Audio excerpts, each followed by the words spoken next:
Patriots exorcise offensive demons. Hang on for road win versus Steelers. Pittsburgh. With little else to play for other than pride, the New England Patriots turned in a gutsy performance in a 21-18 win over the Pittsburgh Steelers. As the Patriots showed a national television audience, playing hard hasn't been their issue this season. All but two of their games have been close. Executing and coming through in the clutch with game-deciding plays has been the problem. They finally came through in that area against the Steelers, barely. After a sizzling first half in which they looked as good as they have all season on offense, opening up a 21-10 lead, they relied on their stingy defense to close things out in the second half.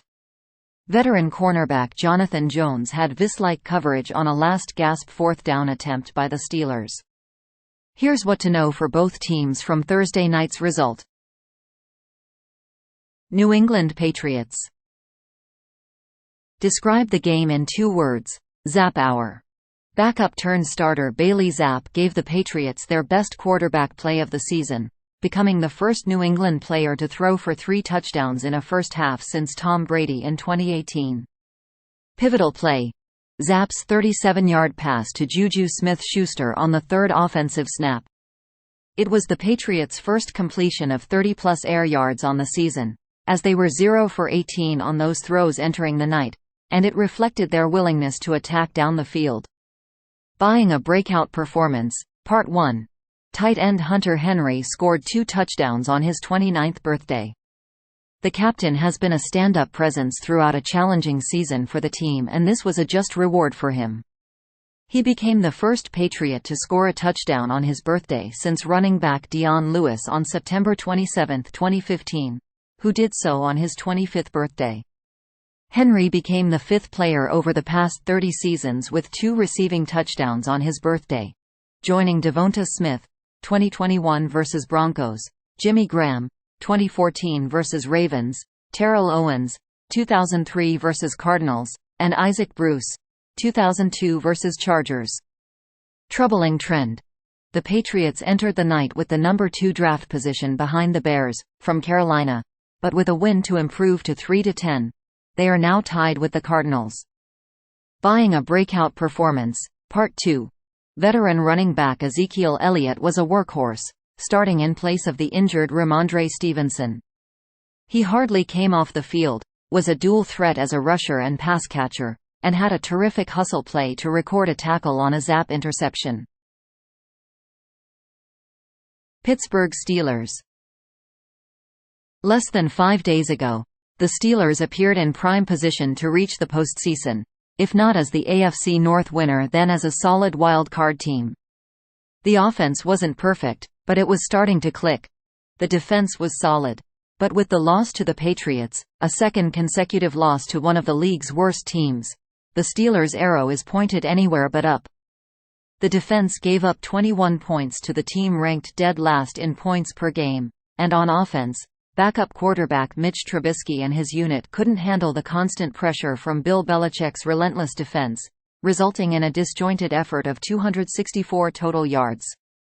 After pulling within a field goal early in the 4th quarter, the Steelers' offense couldn't even get close enough for kicker Chris Boswell to close the gap with a leg that had kicked a 56-yard field goal in the 1st quarter.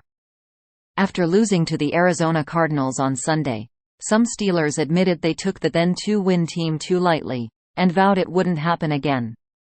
But midway through the 2nd quarter, the Patriots opened up a 21-3 lead, signaling that either the Steelers went back on their promise, or worse yet, they were powerless to uphold it. Coming off a solid, if not convincing, win against the Cincinnati Bengals and facing a favorable schedule in the final month of the season, the Steelers looked to be riding a ship that spent the better part of the season shoveling buckets of water from the hull. Instead, that ship is sinking quickly, and it might be too late to patch up the holes. Troubling trend. Despite interim offensive coordinator Eddie Faulkner saying the offense addressed its problems getting lined up after 2 illegal formation penalties against the Arizona Cardinals, the Steelers were whistled for it yet again against the Patriots. This time, the penalty came when tackle Chuks Okorafor came onto the field as an extra lineman and failed to cover up a tackle.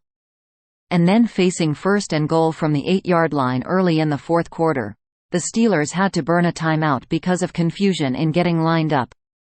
The offense has had an undeniably tumultuous stretch with the unprecedented in-season coordinator firing and an injury to the starting quarterback, but the struggle to get lined up shouldn't still be happening in Week 14. Troubling trend 2. For the second week in a row, the Steelers went down by 3 scores to a team that entered the game with just 2 wins. After trailing the Arizona Cardinals by as many as 21 points Sunday, the Steelers trailed the Patriots by 18 midway through the second quarter Thursday night after Hunter Henry's second receiving touchdown. It marked the first time since 2013 that the Steelers have trailed by at least 18 in consecutive games, and the first time under Mike Tomlin they've trailed by that many in consecutive home games, according to ESPN Stats and Information. Troubling trend 3. Homecoming game curse. Tomlin likes to remind his players there are no homecoming games in the NFL, meaning no game is a guaranteed win against a cupcake team. But against the Steelers in the past 2 weeks, opponents have had success in homecoming games of a different kind. A week after former Steelers running back James Conner had his best game of the season with 105 yards and 2 touchdowns, former receiver Juju Smith-Schuster, the Steelers' 2017 second-round pick, hit season-high marks in the first half. Smith-Schuster racked up 82 yards on 3 catches, including a snag for 37 yards that set up for the Patriots' first opening drive touchdown in 13 games. It also marked the Patriots' first completion of at least 30 air yards this season. Silver lining. Elandon Roberts is really that guy. In a season where the Steelers lost 2 of their 3 key inside linebackers in back-to-back weeks, Roberts remains a resilient force in the middle of the field. Though he left Sunday's game with a groin injury and didn't practice all week, Roberts not only started Thursday night, but he also came up with a crucial third-quarter 10-yard sack and a pass breakup that turned into a Michael Walker interception.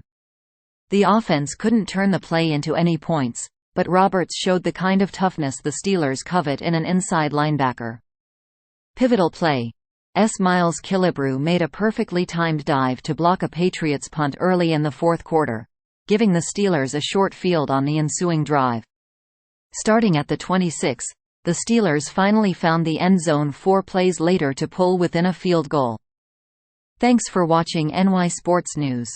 Stay tuned for more updates.